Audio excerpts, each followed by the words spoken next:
Hey y'all, my name is Holly Wright. I am with the Counseling Center, which is located in Powell Hall East, first floor. Today I want to talk to y'all about how to help a friend. There's lots of different things that friends need kind of help with, from um, very stressful things to just kind of everyday overall issues that they're kind of going through. So I want to help you with how to help them. So we all have a lot going on. We have to balance all life's demands, such as school, work, relationships. They can all be very stressful. Many people get overwhelmed. They're anxious. They may be overexerting, spending too much time doing things.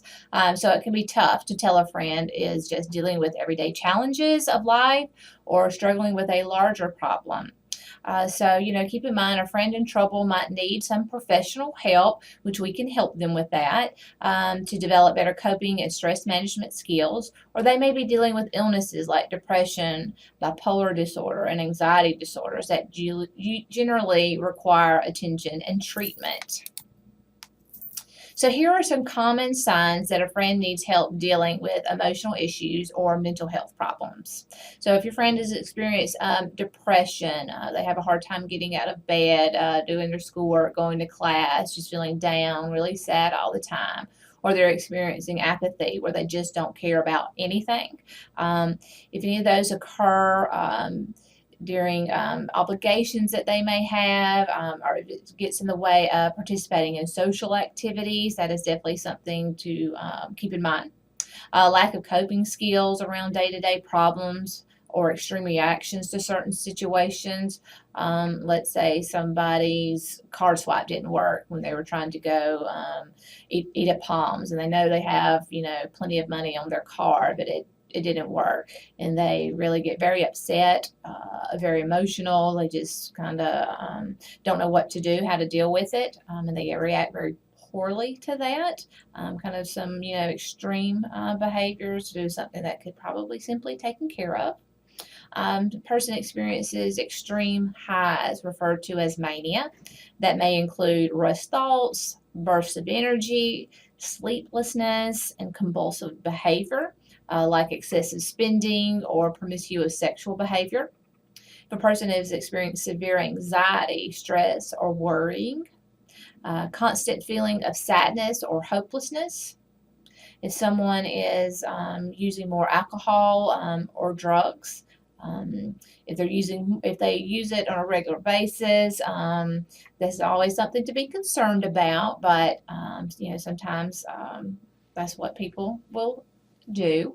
But if they're doing it more increased than normal, they're turning to it for like a coping skills. It's something to be concerned about.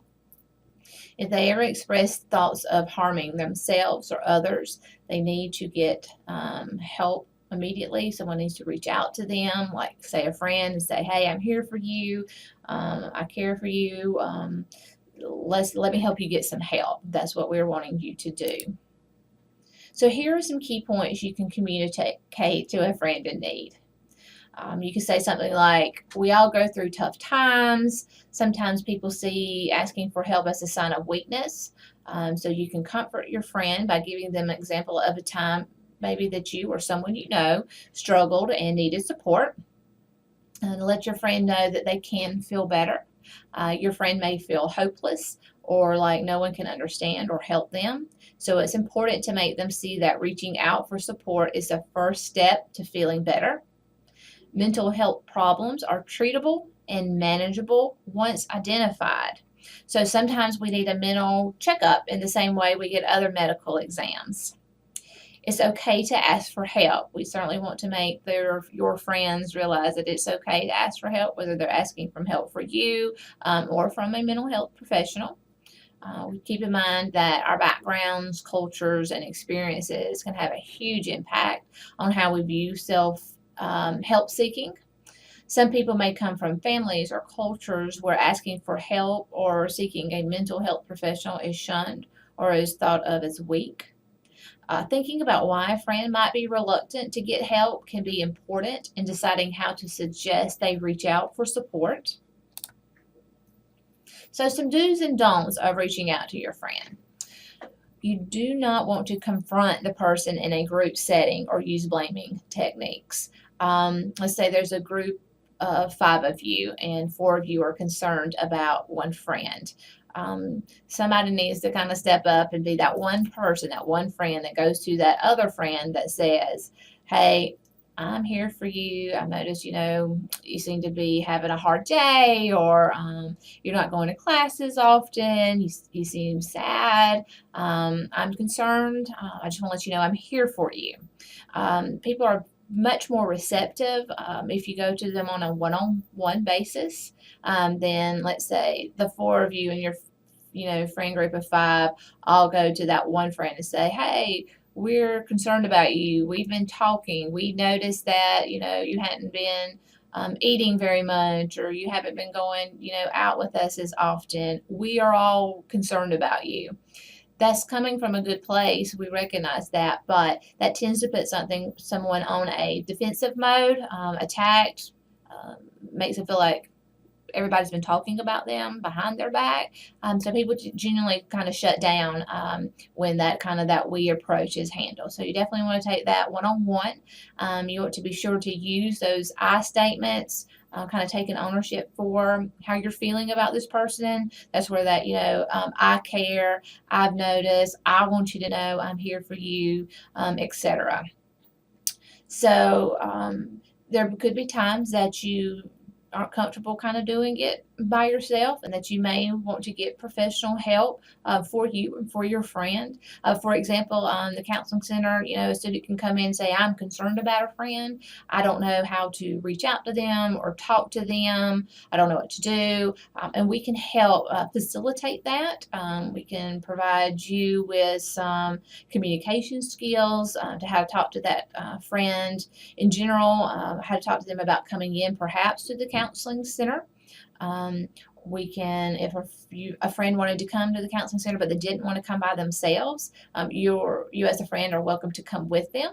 Hang out in our lobby area. If the friend wants you to come in to be in session with them, they can sign a release stating that they want you in there, and we can handle it that way. So there's lots of different ways that we can help you if you feel like you need a little more help, or that your friend needs a little bit more help. You want to be sure to not make promises that can jeopardize your friend's health. Promises for a lot of us are very important. Somebody says, promise me you won't tell anybody such and such. Promise me you'll come to my recital, which is great. And people are like, yeah, I promise I'll be there. But if a friend is telling you that they are thinking of hurting themselves, for example, friends telling themselves they have no food, they have nowhere to live once school gets out. This is a good time, and they're like, please, you got to promise me, don't tell anybody that I told you I was hurting myself. Don't tell anybody that I don't have any food. Promise me. You don't want to promise them. You could say, hey, let me help you. I want to help you. I know of resources on campus that can help you with things, but I can't promise you that I won't tell anybody, because I don't want you to hurt yourself. I don't want you to be without food or shelter. I want to be able to help you with that. Your friend may be like, okay, good, I understand it. They may get mad, but no, I need you to promise. I need you to promise. Be very cautious with that, because I know most of us, right, don't want to break a promise.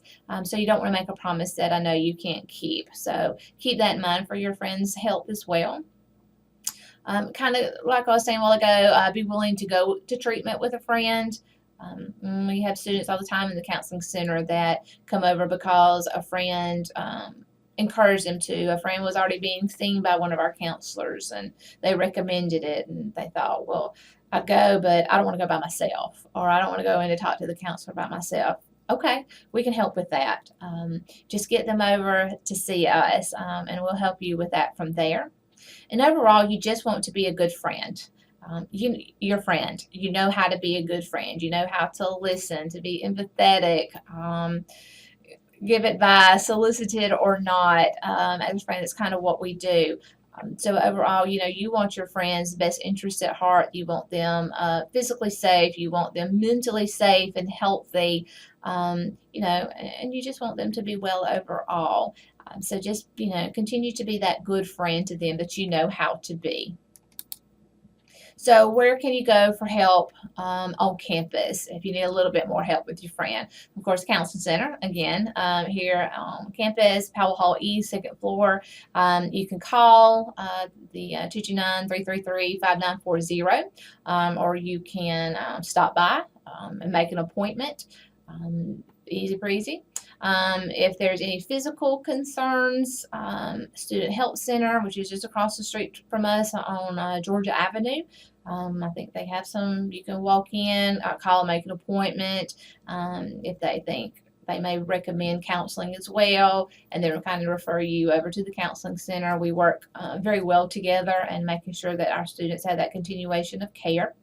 And if there is immediate fear of harm or risk of safety, you want to contact the Valdosta State University Police Department, and that emergency number is 229-259-5555. You can call if you're off campus and outside of kind of like our magic square of VSU. You can call 911. And that will alert either our city or our county officers and deputies to assist you in any way that they can. So I hope that this has been helpful for you and how to help a friend, maybe even how to help yourself somewhere along the lines. But always just keep in mind that you don't have to do any of this by yourself.